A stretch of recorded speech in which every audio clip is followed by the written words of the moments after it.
오늘 주일 예배는 나는 누구인가, 나의 정체성, 나의 아이덴티티, 도대체 나는 누구인가, 나는 하나님의 성전이다 라는 제목으로 잠깐 시간 은혜를 나누고자 합니다.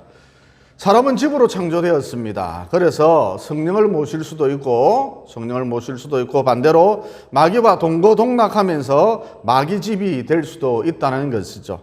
그런데 16절로 17절에 보니까 너희는, 여러분 여기서 너희란 일반 세상 사람들을 말하는 게 아니라 성도를 말합니다. 그러니까 성도인 너희는, 성도된 너희는, 성도로 부름받은 너희는 하나님의 성전인 것과, 세상 사람들은 마귀집이지만 성도로 부름받은 너희는 하나님의 성전인 것과, 하나님의 성령이 너희 안에 계시는 것을 알지 못하느냐, 이렇게 정의 내려주고 있답니다. 따라서 성도란 무엇이냐, 나는 누구인가, 도대체 나는 누구인가, 하나님의 성전이라는 것입니다.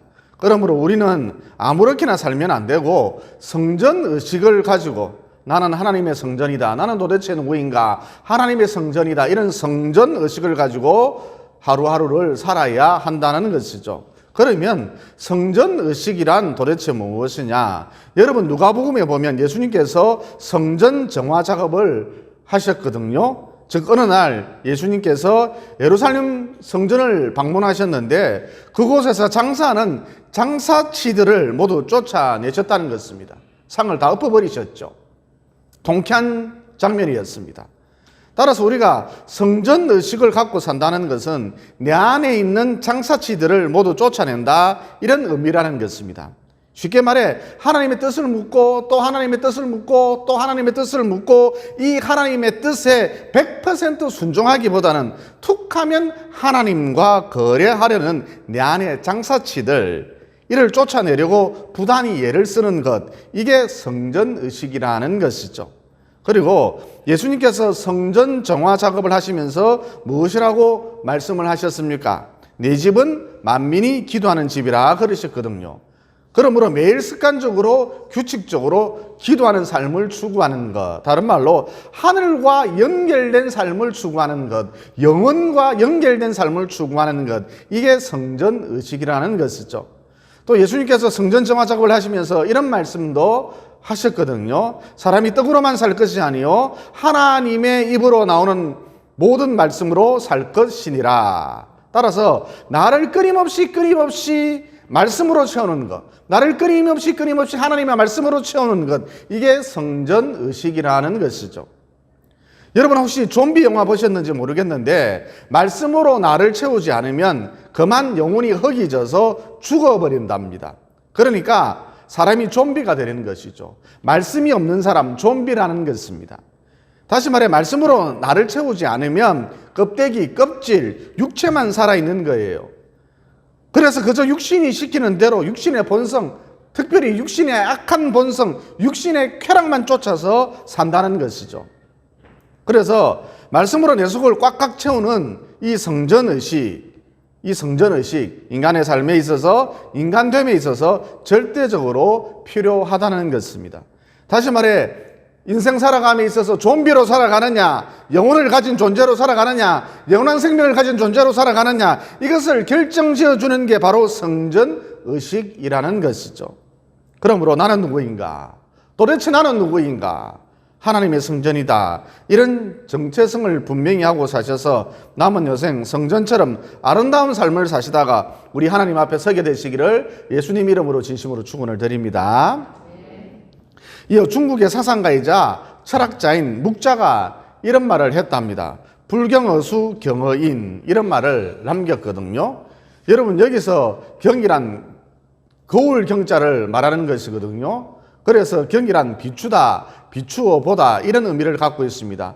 그리고 불은 아니 불자거든요. 따라서 불경이란 비추어 보지 마라, 이런 뜻입니다.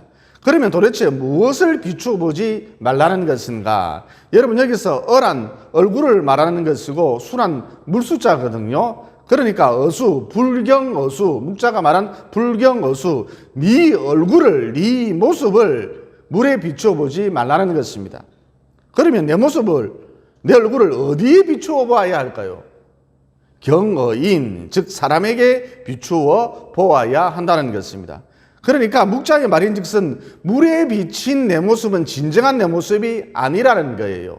사람에게 비추어진 내 모습, 이게 진정한 내 모습이라는 것이죠.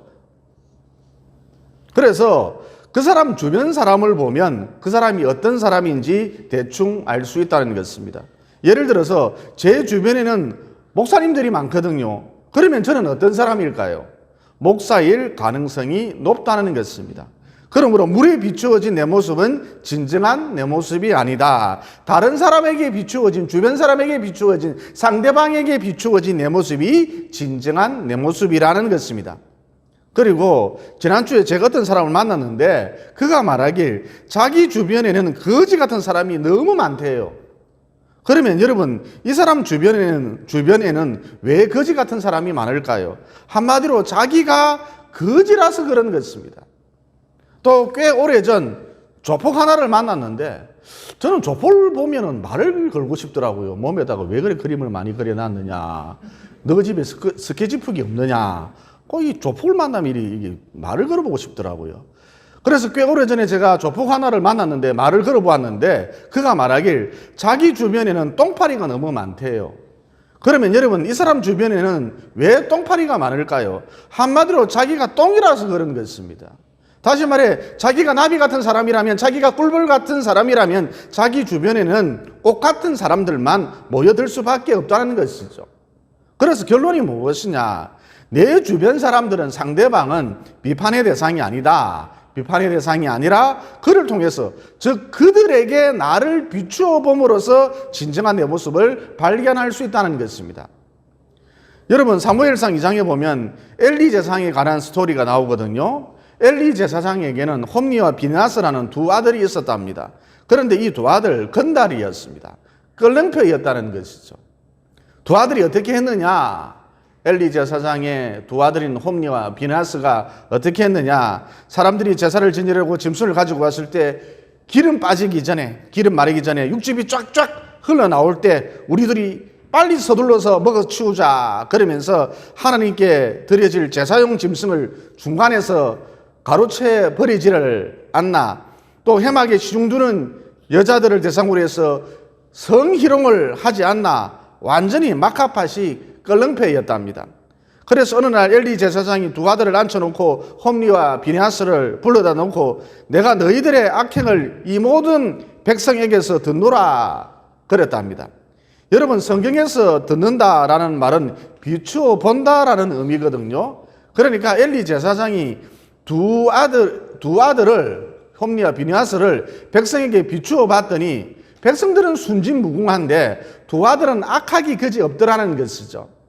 여러분, 상황이 이렇다면, 현실이 이렇다면 엘리 제사장이 어떻게 행동을 해야 하느냐, 어떻게 접근을 해야 하느냐, 두 아들의 악행 앞에 자신을 비추어 봤어야 한다는 것이죠.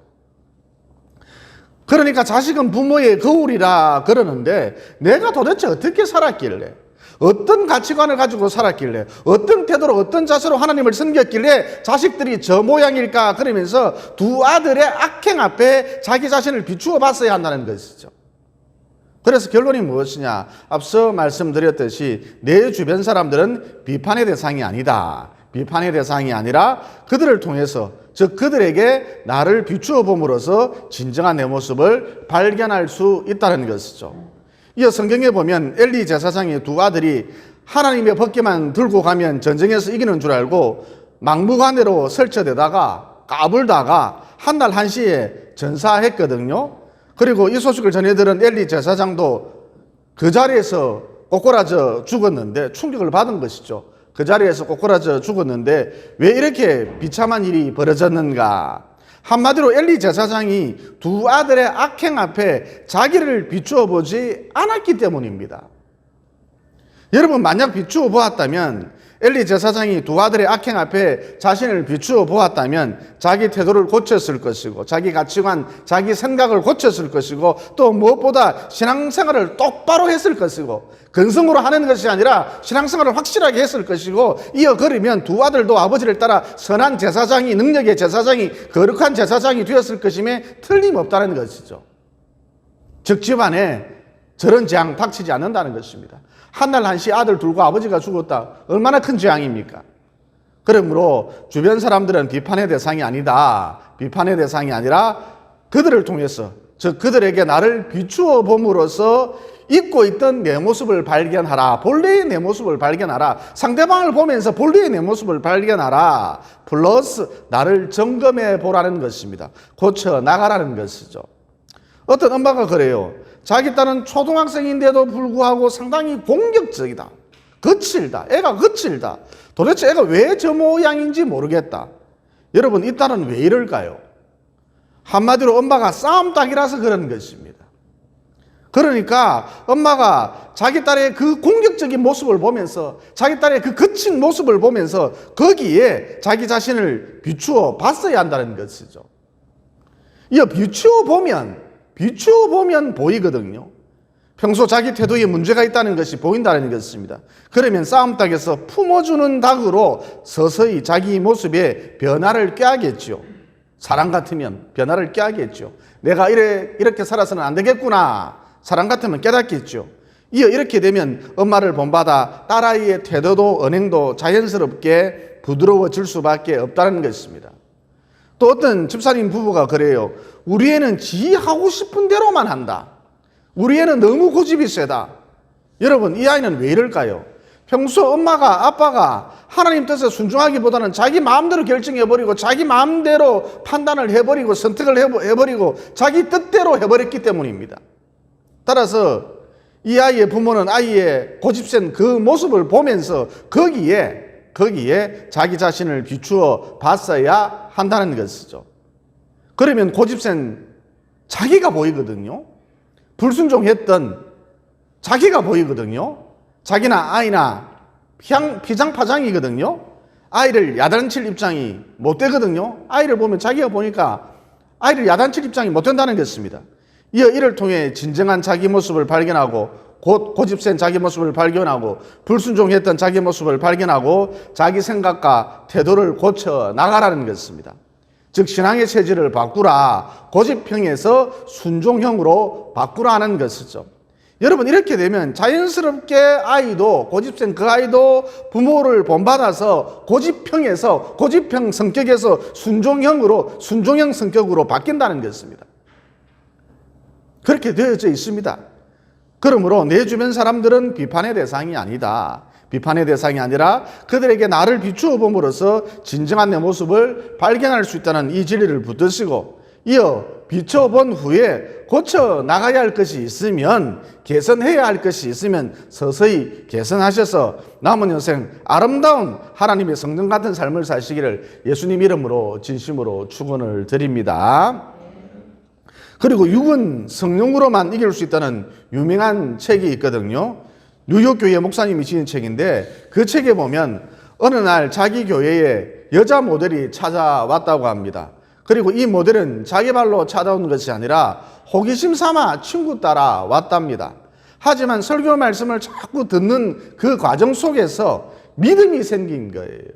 여러분, 믿음은 들음에서 나기 때문에 자꾸 말씀을 들으면, 귀를 열어놓고 말씀을 들으면 믿음이 생기거든요. 그러니까 설교 시간에 졸지만 않아도, 설교 시간에 딴 생각만 하지 않아도 어느 누구든지 무엇이 생긴다? 믿음이 생긴다는 것이죠. 그래서 이 여자 모델에게도 믿음이 생겼답니다.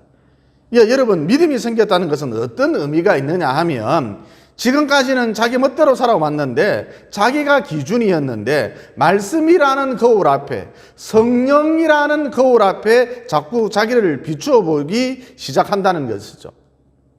이어 그러던 중 이 모델이 파티에 참석을 했는데 마음이 너무 불편한 거예요. 교회 다니기 전에는 안 그랬는데 마음이 너무 불편하고 거북스러운 거예요. 파티에 참석을 했는데 마음이 너무 안 좋은 거예요. 왜 그렇죠? 파티에 참석했던 사람들이 술이 떡이 되도록 마시고 마약을 하고 괴성을 지르고 동성애를 즐기고 이런 것들 성경에 비추어 보니까 죄거든요. 다른 말로 성령이라는 거울 앞에 이런 것들을 비추어 버리니까, 성령이라는 거울 앞에 동성애를 비추어 보니까, 성령이라는 거울 앞에 술, 담배를 비추어 보니까, 성령이라는 거울 앞에 마약을 비추어 보니까 다 큰 죄악이거든요. 그래서 이 여자 모델 이런 종류의 파티를 끊었답니다. 20년 넘게 참석을 했었는데, 여러분, 이 여자 모델은 좀비에서 비로소 영혼을 가진 존재가 된 것이죠. 다른 말로 빛나는 존재, 영생하는 존재가 된 것입니다. 그러므로 무슨 일을 하시든지 간에 말씀에 비추어 봄으로써, 또 성령이라는 거울 앞에 비추어 봄으로써 선악을 잘 구별하시고, 이 하나님이 기뻐하시는 선한 일들만 골라서 하는, 영생에 이르는 일들만 골라서 하는, 영원하도록 빛나는 일들만 골라서 하는 아름다운 하나님의 성전 같은 남은 여생 보내시기를 예수님 이름으로 진심으로 축원을 드립니다. 덧붙여 미스 코리아 박샤론 씨에 대한 이야기를 잠깐 해보고자 합니다. 그녀의 아버지는 목사님이시거든요. 인천에서 작은 교회를 평생 섬기셨답니다. 여러분, 작은 교회의 특징이 무엇이냐 하면 사택이 교회 기관실이거든요. 그래서 박샤론 씨도 어릴 적 자기만의 방이 없었답니다. 그러니까 주일이 되면 자기 방이 휴게실도 되고, 자기 방이 성경 공부방도 되고, 자기 방이 교육관도 되고 그랬다는 것이죠. 이어 그러던 중 박샤론 씨가 대학생이 되었을 때, 철이 좀 들었을 때죠. 대학생이 되었을 때 아버지에게 한 소리를 했답니다. 목사의 자녀로 산다는 건 너무 괴롭고 힘들다, 고통스럽다, 내 방도 하나 없고 이게 도대체 뭐 하는 짓이냐, 그러면서 아버지에게 있는 짜증 없는 짜증을 다 냈답니다. 그래서 아버지가, 목사님이 아무 말씀도 안 하시고 교회에 가셔서 조용히 기도를 하시더랍니다. 하나님, 내게 줄 상급이 있다면 저 아이에게 주십시오. 여러분, 박샤론 씨도 이 기도 소리를 들었대요. 왜냐하면 교회하고 사택하고 딱 붙어 있으니까. 아마 당시 박샤론 씨 마음도 안 좋았을 거예요. 이어 이런 일이 있은 후 얼마 뒤 박샤론 씨가 여느 때와 마찬가지로 산동네에 있는 자기 집으로, 자기 교회로 올라오는데 전봇대에 우리 동네 신데렐라 뽑기라는 광고가 붙어 있더랍니다. 주최 장미 미용실, 주관 달동네 동사무소 이렇게 붙어 있더랍니다. 그래서 박샤론 씨가 속으로 피식 웃으면서 달동네에서 별것을 다 하네 그러면서 올라오는데 마음에 강한 감동이 오더랍니다. 네가 출전하라. 우리 동네 신데렐라 뽑기 네가 출전하라. 그래서 출전을 했는데, 이 마음의 감동에 따라서 출전을 했는데 1등을 했답니다. 3명 나왔대요. 꼬마 2명하고. 거기서 1등을 했답니다. 그런데 장미 미용실 원장님이 박샤론 씨를 보고 미스 코리아에 한번 나가보라는 거예요. 그래서 박샤론 씨가, 원장님, 미스 코리아 대회는 우리 동네 신데렐라 뽑기하고는 차원이 틀립니다. 그러면서 소리내어 웃었대요. 박장대소를 했답니다. 하지만 원장님이, 장미 미용실 원장님이 박샤론 씨를 보고 미스 코리아에 나가라, 미스 코리아에 나가라, 미스 코리아에 한번 나가버리면 끈질기게 권유를 했답니다. 그래서 박샤론 씨가, 원장님, 우리 아버지는 돈이 없거든요. 개척교회 목사님이신데 우리 아버지는 돈이 없거든요. 그래서 원장님이 공짜로 파마도 해주고, 원장님이 공짜로 옷도 좀 빌려주시고, 원장님이 공짜로 화장도 해주시면 한번 나가볼게요. 이렇게 말을 툭 던졌답니다. 그러면 원장님이 더 이상 미스 코리아에 나가라고 말을 안 할 줄 알고 이런 식으로 공짜로 다 해주세요 그러면서 말을 툭 던졌답니다. 그런데 원장님이 그렇게 해주겠다는 거예요. 다 공짜로 해주겠다는 거예요. 이에 각설하고 박샤론 씨가 미스 코리아 대회에 출전을 했는데, 무엇보다 유행이 한참 지난, 그것도 옷이 너무 오래돼서 나프탈리 냄새가 진동을 하는 장미 미용실 원장님께 빌린 누런 원피스를 입고, 흰색이 오래되면 누렇게 되거든요. 누런 원피스를 입고 출전을 했는데, 글쎄 덜컥 미스 코리아 선이 된 거예요.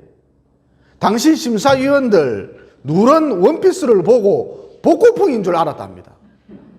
설마 돈이 없어서, 미스 코리아 대회에 나오는 사람이 설마 돈이 없어서 저런 옷을 입고 나왔을까? 새로운 트렌드를 제시하는 의식 있는 미스 코리아다, 이렇게 생각을 했답니다. 이어 박샤론 씨가 자신이 미스 코리아 선이 된 사실을 아버지에게 제일 먼저 알려드렸답니다. 이 아버지가 교회 가서 기도를 하는데 마음에 감동이 오기를, 영음이 들려오기를, 하나님은 오늘날에도 실제로 내 마음속으로 말씀을 하시거든요. 영안도 열립니다. 영적인 세계도 보여주시거든요. 이런 일이 다 있습니다. 우리 교회에 뭐 천사 이 안 보입니까? 예? 이 교회 뒤편으로 하늘과 연결된 게 안 보입니까? 영안이 열리면 보인다니까요. 하나님 이런 식으로 역사해 주십니다. 꿈으로도 역사해 주시고 환상으로도 역사해 주시고 계시로도 역사해 주십니다. 지가 안 믿어서 그렇지. 다 역사해 주십니다. 어쨌든 아버지가 교회에서 기도를 하는데 영음이 들려오기를, 너 미스 코리아가 된 딸라이를 통해 거기에, 딸라이 그 모습 거기에 너의 모습을 비추어 보아라. 땅에서는 네가 볼품없는 사람이지만 아무도 너를 안 알아주지만 하늘나라에서는 네가 주인공이란다. 하늘나라에서는 네가 신데렐라란다. 끝까지 작은 교회를 섬기다가 다른 사람이 알아주든 안 알아주든 끝까지 작은 교회를 섬기다가 이리로 올라오너라. 그러므로 땅에서의 삶 힘드십니까? 드라마의 주인공이나 미스 코리아 이런 분들을 통해 나를 거기에 비추어 봄으로써 하나님이 나를 천국에서 주인공 삼아 주실 그날을 소망하고 기대하고 묵묵히 신앙의 행진을 이어가는 성도들이 되시기를, 곧 아름다운 하나님의 성전 같은 성도들이 모두 되시기를 예수님 이름으로 진심으로 축원을 드립니다. 기도드리겠습니다.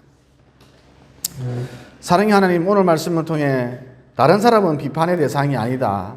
비판의 대상이 아니라 그들에게 거기에 나를 비추어 봄으로써 진정한 내 모습을 발견할 수 있고, 또 동시에 나의 개선할 점도 고쳐야 할 점도 발견할 수 있다는 진리를 깨닫게 되었습니다.